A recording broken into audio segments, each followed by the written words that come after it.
The night my brother told me to stay out of his life, he thought he was finally free of me. What he forgot. His entire life was approved because of me. When his fiancée screamed at me in front of everyone and he texted, "We don't need you anymore. Don't ever contact us again," I replied with one word. Understood. Then I called the bank. 3 days later, their mortgage approval vanished. 2 weeks later, they lost their $35,000 non-refundable deposit. They said I ruined their future. No. I just stepped out of it. Part 1. I've always been the stable one. Corporate job. 780 credit score. No debt. No drama. My younger brother Ethan? Pure chaos wrapped in confidence. He jumped from crypto to car detailing to luxury reselling. Nothing lasted. But somehow, he always landed on his feet, because I was usually the one holding him up. When he met Vanessa, things got worse. Vanessa didn't like me from day one. She said I was intimidating. Translation? I didn't buy her fake sweetness. She was obsessed with appearances. Designer bags on Klarna. Leased BMW she couldn't afford. Instagram perfect engagement photos. And then came the dream house. A new build in a gated community. Granite countertops. Huge backyard. Way outside their budget. They didn't qualify. Not even close. Ethan called me one night, suddenly humble. "Hey sis. I just need you as a guarantor. That's it. You won't pay anything. It's just paperwork." I laughed. "You said that about the car loan." "This is different." It wasn't. But my mom got involved. Family helps family. Those 4 words have cost me thousands over the years. Against my better judgment, I met with the mortgage broker. They needed my income to secure approval. Without me? Immediate denial. With me? Instant green light. The broker looked at me carefully.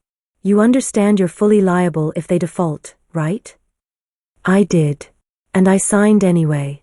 The house closed. They threw an engagement party to celebrate their hard work. Not one person mentioned my name. I told myself I didn't care. Then came the dinner. It was at a high-end steakhouse. Vanessa's parents were there. Ethan was showing off. Halfway through the meal, Vanessa started making passive comments. Some people just don't know when to let go. I ignored it. Then she leaned across the table and said, loudly, "Maybe now that Ethan's successful, you won't feel the need to control him anymore." Control him? I blinked.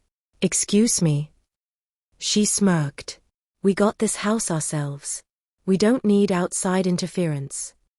I looked at my brother. He didn't defend me. Instead, he shrugged. "Vanessa's right. You've always acted like we can't survive without you." Survive? Without me, they wouldn't even have pre-approval. I stood up slowly. "Interesting," I said. Vanessa rolled her eyes. "Honestly? Maybe it's better if you just stay away from us. We're building our own family now." Ethan nodded. That was the moment. Not anger. Clarity. Later that night, I got a text from him. "Don't contact us again. We don't need you." I stared at it for a long time. Then I typed back one word. Understood. And the next morning, I scheduled an appointment with the bank. Because what they didn't understand was simple. You can't tell the foundation to disappear. While you're still standing on it. The bank appointment took 15 minutes. That's it. I sat across from the same mortgage officer who had processed their approval. He recognized my name immediately. "You're listed as co-signer and guarantor," he said. "Is there an issue?" "Yes," I replied calmly. "I'd like to formally withdraw my financial backing." He didn't look surprised. Just professional. "You understand that will trigger a full reassessment of their loan. Without your income, they no longer meet the debt-to-income ratio." "I understand." He typed. Printed documents. Slid them toward me. I signed. This time, I felt nothing. No guilt. No hesitation. Just relief. 3 days later, Ethan called. I let it go to voicemail. Then came the texts. "Why is the bank asking for updated income verification?" What did you do? You can't just pull out. We already wired the deposit. Ah, the deposit. $35,000. Non-refundable after final approval. And final approval had been conditional on my guarantee. I didn't respond. Instead, I waited. A week later, my mom called, hysterical. They're saying the loan is denied. Ethan says you sabotaged them. I kept my voice steady. I didn't sabotage anything. I removed myself after being told to stay away. Silence. Then, but family doesn't do this. Family also doesn't publicly humiliate the person carrying their mortgage. That night, Ethan showed up at my apartment. Not angry. Panicked. You're ruining us, he said. Vanessa's parents think I lied about qualifying. Did you? He didn't answer. They won't give the deposit back, he continued. We'll lose everything. No, I corrected him softly. You'll lose everything. He stared at me like he was seeing me for the first time. You're being petty. No, I said. I'm being consistent. You said you didn't need me. His voice dropped. Just re-sign. Please.